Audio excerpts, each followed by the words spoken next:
Here are 3 things that you need to know before you start rowing on a Concept 2 rower. My name is JT, I'm a CrossFit Level 3 coach, and I've been coaching the last 10 years.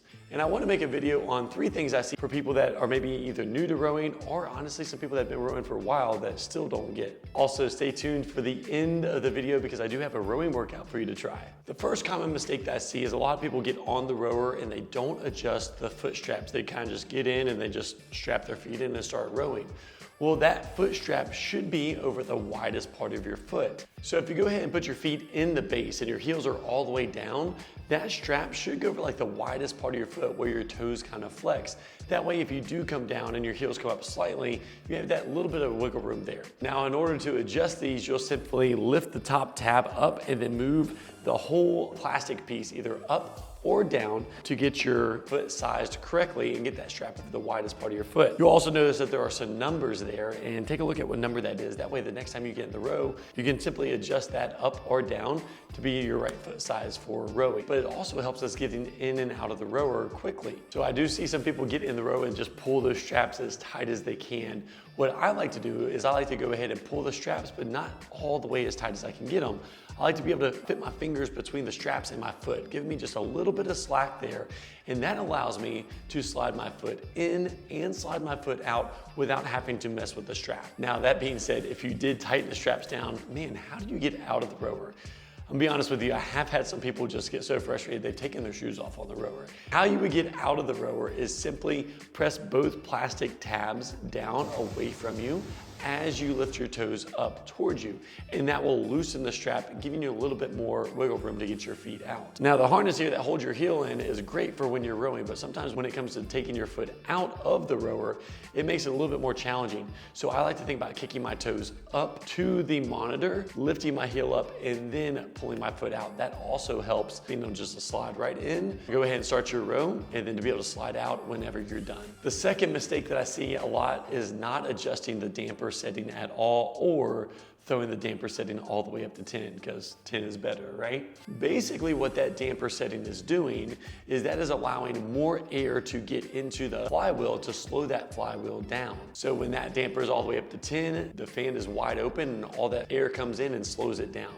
If that damper is lower, it allows a little bit less air in to let that flywheel stay spinning for a little bit longer. Now, that damper setting is also dependent on what we're doing. If you're doing a 100-meter sprint or something very short, you can have that damper set higher because your stroke rate is gonna be higher. However, if you're doing something longer, like a 2K, a 5K, some longer events like that, that damper setting is gonna be a lot lower because your cadence is gonna be a lot slower on that. Now, there is a way to figure out what your damper setting would be to be most effective.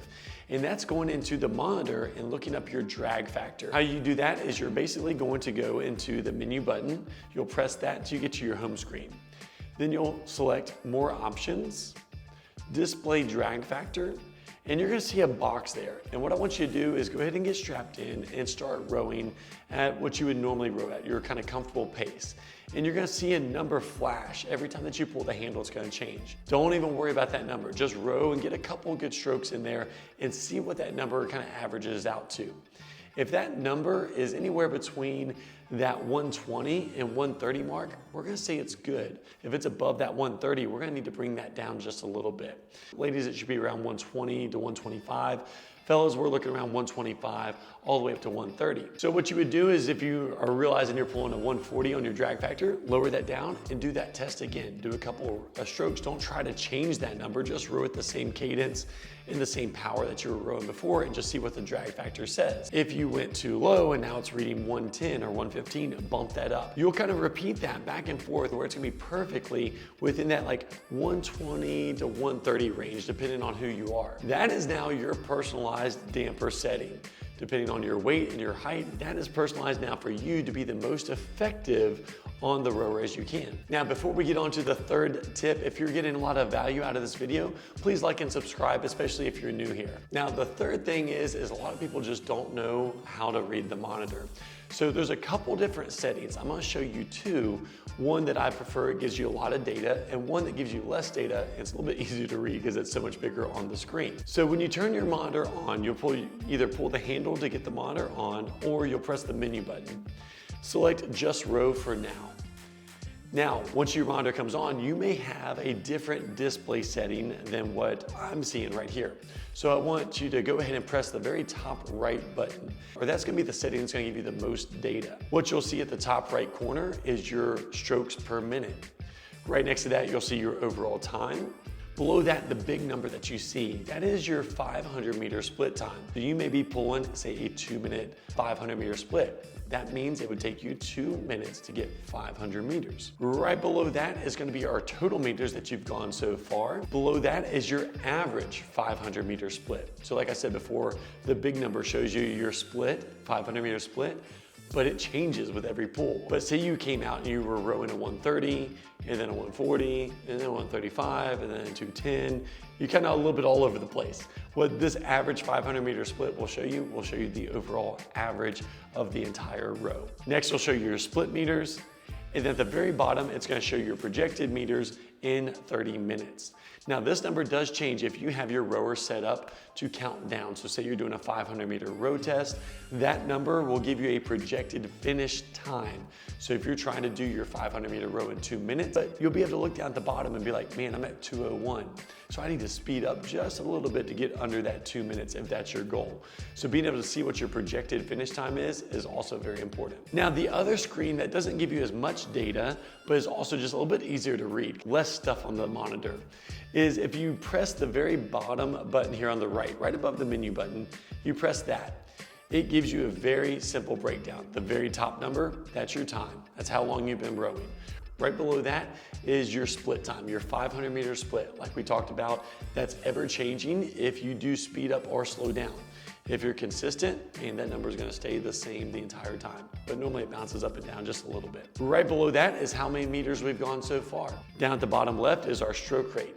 So you can see how many strokes per minute that you're pulling there. I'm gonna make another video diving deeper into the Concept 2 monitor because there's a lot that this monitor can do, and we're just kind of skimming the surface of it. If you're interested in that, make sure to like and subscribe because I will be making a video going a lot deeper into this as well. Now, if you're not seeing meters on your monitor, press the units button because you can see your wattage, your calories, and then your meters that you've gone through. So press that units button until you see meters. Finally, here is a rowing workout for you to try the next time that you're on a Concept 2 rower. This workout is actually built into the Concept 2 rowing monitor. What you'll do is you'll select a workout from the home screen.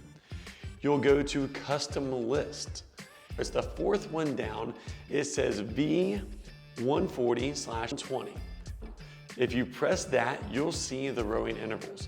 What this is gonna be, it's gonna be 9 intervals of 1:40 rowing, 20-second rest.